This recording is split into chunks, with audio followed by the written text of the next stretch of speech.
Donc, merci à la deuxième table d'être là. Merci au service technique du Sénat de nous avoir fait ces présentations. Donc, nous avons fait un constat des lieux. Nous sommes maintenant dans la riposte.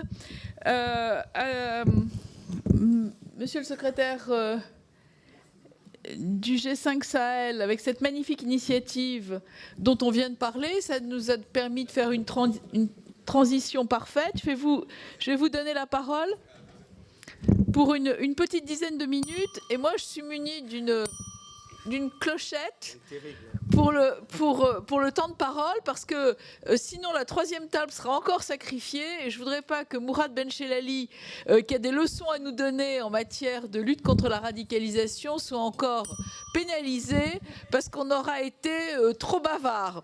Donc, monsieur le secrétaire général, monsieur le secrétaire permanent, je voudrais vous remercier de votre présence, parce que je sais que vous êtes extrêmement sollicité. C'est extrêmement important que vous soyez là aujourd'hui. Je voudrais aussi dire à l'ensemble des intervenants que ce colloque est sujet à une vidéocaptation, ce qui fait que vous pourrez utilement récupérer vos interventions. Comme elles ont été très brillantes, ça pourra toujours être utile. Je dis ça pour mettre la pression sur la table que je suis en train de présider. Et donc, n'hésitez pas. Monsieur le secrétaire permanent, encore une fois, merci de votre présence parmi nous, et je vous donne la parole. Merci beaucoup. Merci Nathalie Goulet. Je voudrais d'abord remercier évidemment les organisateurs, le sénateur Richard et vous-même. La thématique dont nous parlons aujourd'hui est d'une importance capitale, en tout cas pour nous, G5 Sahel, et pour la stabilité de notre continent, de façon générale. Je suis bien mieux à l'aise, moi, quand il s'agit de questions et réponses que quand il s'agit d'interventions, parce que j'ai tendance à coller au texte que j'apporte avec moi toujours pour être sûr que ce qui est capté ou ce qui est capturé fait justice à ce que nous faisons. Donc, je voudrais tout à l'heure ce dont nous pourrons discuter. Je voulais tout à l'heure poser une question au premier, en particulier au sénateur et à mon confrère Salem, concernant une des réponses qui, à mon avis, pose problème. Je n'aime pas beaucoup parler religion, mais j'étais à l'école coranique quand j'étais bien petit. Et ce que j'ai appris, c'était un islam de tolérance, un islam d'amour. Et aujourd'hui, je ne sais pas ce qui se passe dans nos écoles coraniques. Est-ce que quelque part, au nom de la laïcité, nous n'avons pas abandonné ce terrain à d'autres? Et que nous sommes aussi en train de payer le prix sur ce plan-là. Mais je voudrais pas... Bienvenue au club, parce qu'on a à peu près le même débat en France. D'accord. Moi, je ne veux pas m'appesantir là-dessus. Je voulais simplement dire que notre région, quelqu'un l'a appelée, est vraiment voisine de l'Europe. Il est important pour nous tous de considérer que nous sommes engagés dans la même bataille, la même lutte. Il y a 3-4 ans, en 2014 exactement, les chefs d'État du G5 Sahel, donc les présidents de Burkina, du Mali, du Niger, de Mauritanie et du Tchad, ont décidé de mutualiser nos moyens pour faire face au terrorisme, pour faire face au trafic de tout genre et apporter une réponse appropriée aux grands problèmes communs que nous avons, essentiellement en matière de sécurité d'une part, et la lutte contre le terrorisme comme priorité de développement d'autre part. Il y a 2-3 jours, j'étais avec nos amis du German Marshall Fund et nos amis danois, et nous avions discuté de ces questions. Et j'avais insisté beaucoup, bien entendu, sur la réponse sécuritaire, mais aussi, et plus particulièrement, sur la dimension économique de nos problèmes. En disant et en utilisant ce proverbe Hausa, qui est un peu ma ligne préférée depuis de nombreuses années, que ce soit en Somalie, où j'ai servi comme chef de la mission, ou que ce soit en Irak, où j'ai travaillé sur les questions d'éducation avec l'UNICEF, ou que ce soit en Afghanistan, où nous avons travaillé à ramener les filles à l'école à l'époque, en 2001 déjà, c'était Brahon Kakaki Bed Izni Boussachi. Celui qui vole la trompette royale n'a pas le droit d'en jouer, ou l'autorité d'en jouer. Essentiellement, ça veut dire quoi? Ça veut dire que vous et nous sommes engagés à apporter une réponse à des questions essentielles de sécurité et de développement. Mais quelle est la voix de nos populations, des gens que nous devons servir là-dedans? Que savons-nous de ce qu'ils pensent, de ce qu'ils désirent, de ce qu'ils souhaitent? Aujourd'hui, nous nous plaignons et nous savons tous que les États sont absents dans beaucoup d'espaces, en particulier sur les zones frontalières. Prenez le Liptako Gourma, Niger, Mali, Burkina. Il y a un peu le ventre mou de tout ce qui se passe en ce moment. Nous savons qu'il faut absolument, non seulement savoir ce qu'il faut, enfin, non seulement en tant qu'État protégé, mais nous savons aussi qu'il faut apporter aux gens ce auxquels ils ont droit, comme vous et moi, que ce soit l'eau, que ce soit la santé, l'éducation pour leurs enfants, etc. Ce qui nous fait penser parfois que peut-être qu'il faut peut-être diminuer un peu la surcommunication sur le sécuritaire pour parler un peu plus du développement. Aujourd'hui, est-ce qu'il y a la police? Est-ce qu'il y a la gendarmerie? Est-ce qu'il y a un système judiciaire qui fonctionne sur ces zones-là? Posons-nous ces questions-là et voyons un peu comment y apporter des réponses. Cela dit, je suis, moi, assez nouveau, donc je dois faire preuve d'humilité quand même. Je suis là depuis seulement 3 mois et demi, un peu moins de 4 mois, comme secrétaire permanent du G5 Sahel. Je venais du Congo où j'étais chef de la MONUSCO, une autre affaire, on ne va pas en parler ici.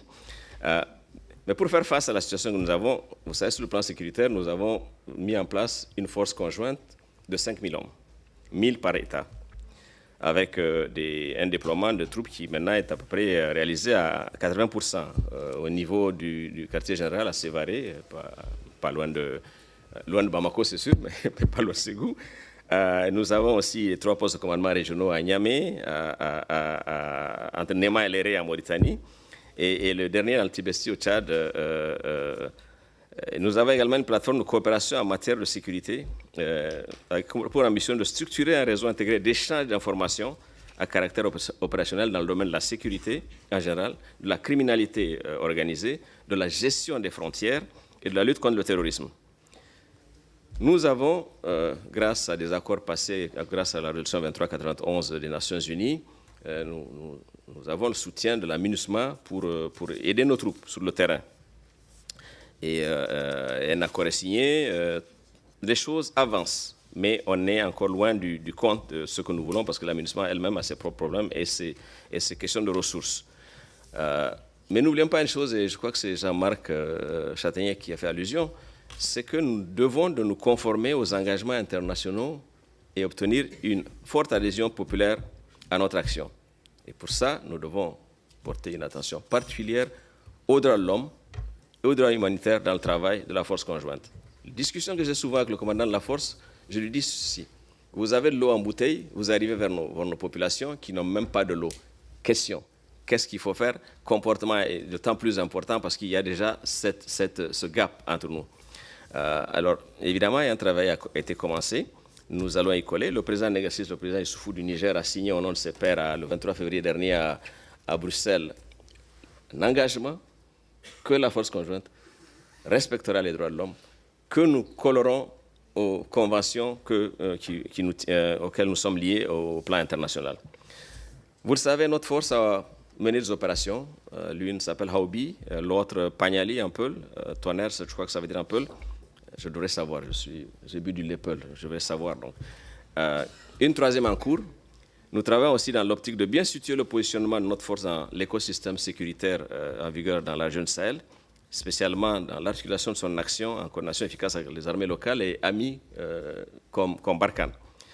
En fait, vous le savez aussi, nous avons reçu des promesses de soutien à la force, 414 millions à Bruxelles. Ce n'est pas tout à fait encore matérialisé. Les choses bougent, et bien, mais il y a du travail. Mais laissez-moi vous dire rapidement, comme je faisais allusion tantôt, que nous ne sommes pas seulement une organisation œuvrant en matière de sécurité. Il est maintenant admis qu'une approche plus holistique de la problématique sécuritaire, prenant véritablement en compte les racines du mal et tendant à préconiser des solutions globales, se révèle plus pertinente et source de résolution à long terme du problème. C'est le travail que nous faisons avec nos amis de l'Alliance Sahel. Nous pensons, moi je suis beaucoup plus porté là-dessus, nous pensons qu'à moins que nous satisfaisions les besoins des populations sur le terrain, nous allons les perdre encore davantage. Les gens n'ont pas de l'eau. Ça peut sembler banal, mais c'est essentiel. Il y a une réunion qui vient bientôt à Bruxelles, le 18 juin, les ministres des Affaires étrangères du G5 Sahel et et nos amis de l'Union européenne sur le thème de la fragilité. Et si on m'écoutait, on le ferait autour du thème de l'eau simplement, quelque chose d'aussi basique pour commencer. Et ensuite, la communication avec nos populations. Nous ne parlons plus la même langue, nous ne leur parlons pas dans leur langue.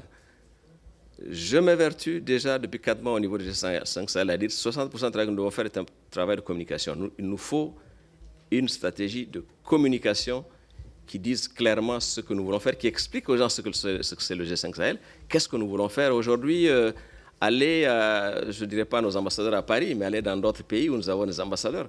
Je ne suis pas du tout certain qu'ils savent ce que nous sommes. Donc ce travail est un travail immense que nous devons faire, mais le plus important pour nous, ce sont et d'abord nos populations. Jean-Marc a dit quelque chose d'essentiel tout à l'heure.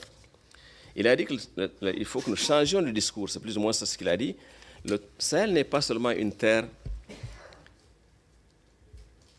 de guerre, c'est une terre d'opportunités énorme. Imaginez un peu le poisson au large des côtes de Mauritanie, juste transporté, utilisé, transformé et mis à la disposition des populations à travers le Sahel et ailleurs aussi. Imaginez ce que nous pouvons faire avec le vent et le soleil que nous avons.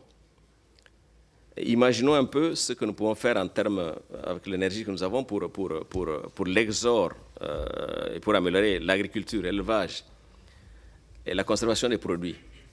Il y a du terrain, quelqu'un disait hier, il y a du business à prendre au Sahel aussi. Nous avons quelque part tendance à oublier cela. Parce qu'en réalité, qui c'est qui a envie de braver la Méditerranée ou le désert, comme font nos jeunes, si les opportunités étaient là, et c'est possible de les avoir. Bientôt, le 6 décembre prochain, nous aurons une table ronde à Nouakchott, en Mauritanie, sur le programme d'investissement prioritaire du G5 Sahel, dans des domaines très spécifiques que j'ai cités tout à l'heure, que ce soit la sécurité alimentaire, que ce soit l'eau, que ce soit l'énergie, mais aussi des projets plus structurants comme le chemin de fer de Nouakchott à N'Djamena. Il est évident que ce chemin de fer passera aussi par d'autres pays qui sont nos voisins. Tout à l'heure, l'honorable député de Côte d'Ivoire a parlé un peu de tout ce qu'on devrait être en train de faire ensemble. Il est évident que le tronçon Côte d'Ivoire-Burkina fera partie de cela. Il est évident que de Mauritanie au Sénégal, il y a quelque chose à prendre là. Et il est évident que du Sénégal au Mali, il y a quelque chose à faire. Il est évident que le Nigeria ne peut pas être en dehors de ce jeu pour brancher à partir du Niger et jusqu'au Tchad, etc. Donc cela aussi fera partie de ce programme d'investissement prioritaire. Tout comme Air Sahel. Je ne sais pas comment la plupart d'entre vous êtes venus ici, mais pour aller d'ici à N'Djamena, c'est quelquefois la croix et la bannière. Il y a un travail qui se fait à ce niveau-là, avec le soutien de la BADEA qui nous aide énormément et nous avançons également là-dessus. Moi, je dois noter avec satisfaction vraiment l'impulsion, comment sous l'impulsion de la France et de l'Allemagne et à travers l'appui de nos amis de l'Alliance Sahel, nous sommes en train d'avancer dans ce domaine-là. Je pense que je ne peux que utiliser cette tribune pour remercier l'action de ces pays et de ces organisations et pour que, quelque part, nous donnions un sens à ce que nous faisons au bénéfice des populations. Ensuite, il y a que le travail que nous faisons s'inscrit dans le cadre de ce que l'Union africaine, à travers sa vision, son agenda 2063, et les Nations unies à travers leur stratégie intégrée, veulent nous faire faire. Dans le cadre sécuritaire, notre ambition, c'est de contribuer à faire taire les armes de l'Union africaine. Et donc, je voudrais finir en disant, encore une fois, qu'on ne devrait pas voir le Sahel exclusivement sous le prisme déformant de l'insécurité, du terrorisme, de la migration clandestine, etc., mais aussi analyser un peu plus sérieusement la situation de cette région, évaluer ses dynamiques, ses potentialités, afin de faire de notre réponse aux défis sécuritaires une opportunité pour des lendemains bien meilleurs. Je voudrais m'en arrêter là et espérer profiter des questions et réponses pour préciser les choses. Merci beaucoup. Oui, monsieur le secrétaire permanent, avant de donner la parole à Jacques Gauthier, je voudrais vous dire que lorsqu'on a fait la mission avec le président Richard, on a été très impressionnés par cette volonté de mutualiser. Et donc, il faudra que ce soit évidemment suivi par le moins de dispersion des outils et le plus de guichets uniques possible, parce que on va avoir beaucoup de bonnes fées autour du berceau, et il va falloir organiser tout ça et éviter les déperditions d'énergie. Et on a probablement des leçons à prendre plus qu'à en donner.